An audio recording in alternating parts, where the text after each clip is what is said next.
Good morning. My name is Victoria. Thank you for joining me for Sunday Morning Cafe in a Chapter. This week we're going to read the first chapter of The Broken Road by Richard Paul Evans.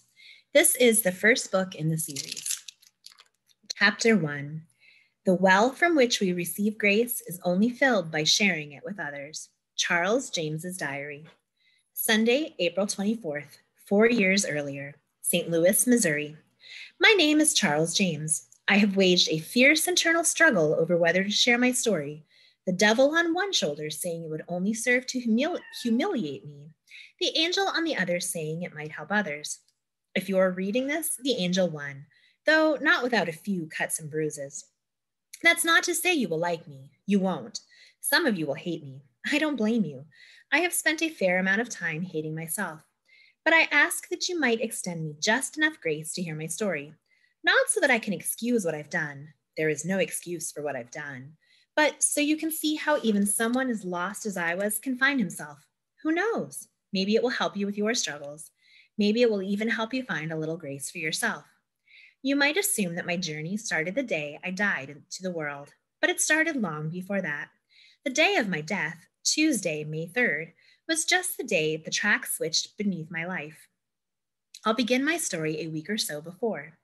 It was a rainy evening in St. Louis, Missouri. I was doing what I do, preaching the gospel of wealth to an auditorium of hopefuls and believers.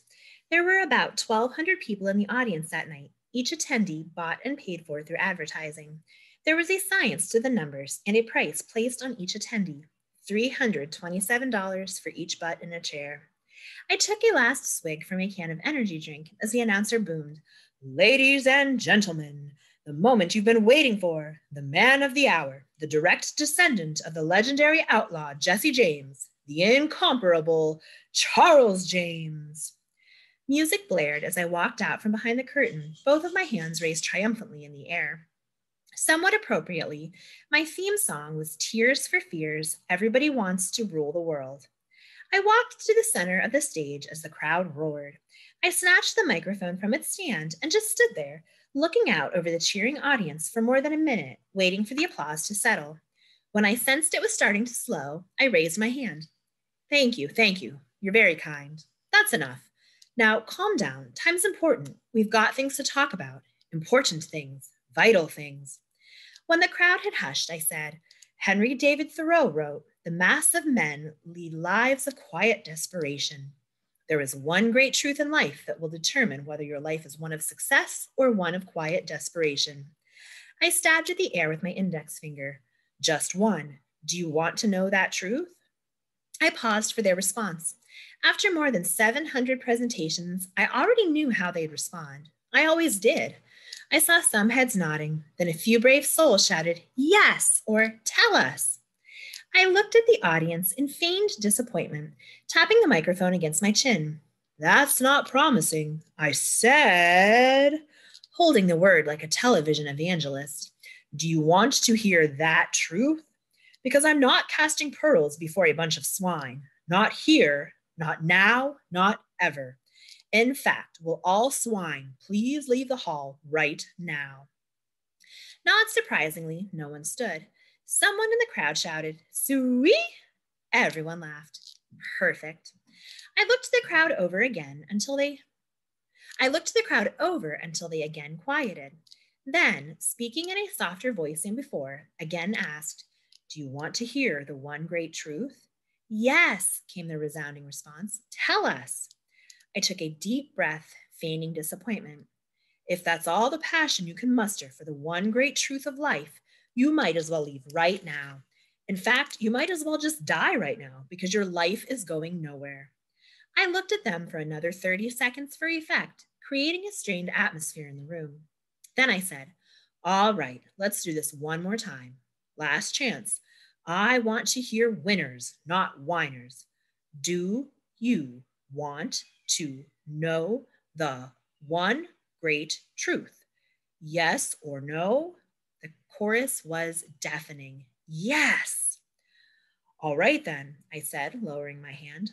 "All right. I knew you could do it. Now you're sounding like winners." I walked to the edge of the stage, looking into the eyes of those in the front row.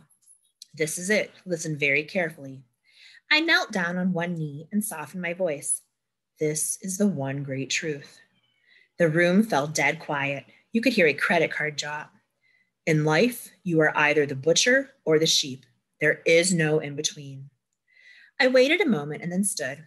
You are either the butcher or the sheep, I shouted. Which are you? Am I talking to a room full of sheep? I looked out over the audience. Anyone who is a sheep, stand up and walk out right now. I don't waste my time with swine and sheep. If you're not strong enough, if you don't care enough about your life enough to choose to be an apex predator, to be a warrior, then go right ahead and join the millions of sheep outside this convention center. There's always room in their flock. Go ahead. I'm waiting. Again, predictably, no one stood. They never did. All right, then. You want to be predators. You want to be lions. That's good. But even lions must be taught how to kill. They must be prepared and tested. But lions have an advantage over you. They are raised to be lions.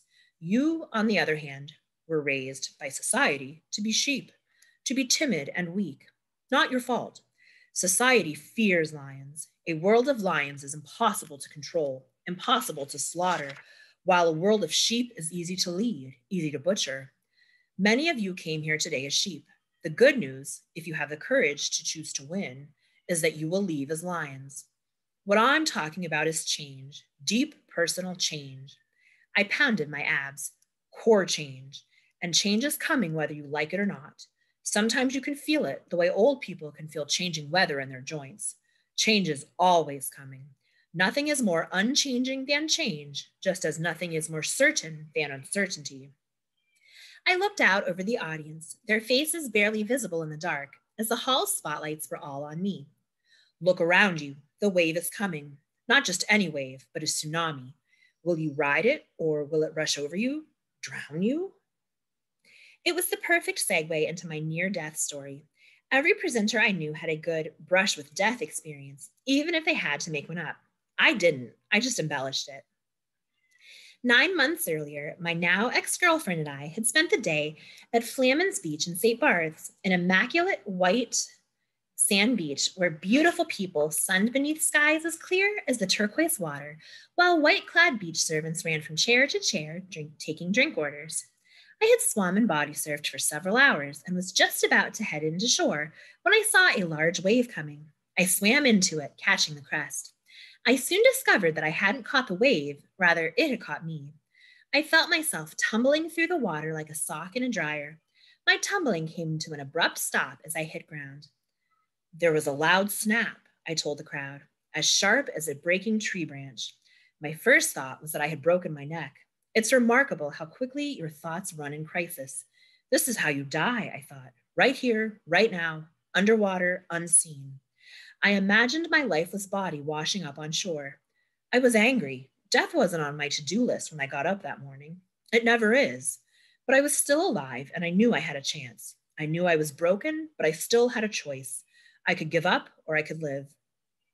At that moment, I decided to live. In spite of the pain, in spite of my body being in shock, I began clawing my way toward shore. It was only when I had got my body halfway out of the water that I passed out. I woke in an ambulance. They drove me to a small medical clinic where no one spoke English. I had crushed my scapula and broken all of my ribs. I was bandaged up and given nothing but Tylenol for the pain. That night, I flew back to Chicago in the emergency room at Northwestern Memorial Hospital. I'll never forget the doctor walking into my room carrying my x-ray. You shouldn't be alive, he told me. That's the worst break I've seen on anyone still breathing. The audience listened intensely. It didn't matter that the story wasn't true, at least not completely.